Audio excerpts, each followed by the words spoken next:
கொடம் என்னைக்குமா அது பாரு அண்ணா பதிச்ச தடம் வந்தாலும் வேணாண்டா அண்ணா வந்தா போதுண்டா அந்த மாதிரி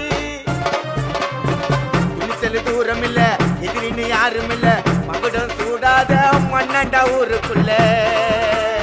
விசுவாசி பக்கத்தில துரோகிங்க தூரத்தில ஆரோன் அண்ணன் கூட இருந்தவன் தோத்ததில்ல பேரும் புகழோடு பிறந்து வந்த சிங்கண்டா அவர் புழுதியில முளைச்சு நின்ற தங்கண்டா பேரும் புகழோடு பிறந்து வந்த சிங்கண்டா அவர் புழுதியில முளைச்சு நின்ற தங்கண்டா அந்த வாழேண்டும் பரம்பரை வாழணும் போல தலைமுறை அவர் இருக்கிறாரு தம்பிகளோட ஆட்டில அண்ணன் உருவாக்கின அந்த கட்டெல்லாம் கோட்டில அண்ணன் ஆர்குமெண்ட்ல சதுரிடா எல்லாரும் மாதன குப்பத்துல மாவீரன்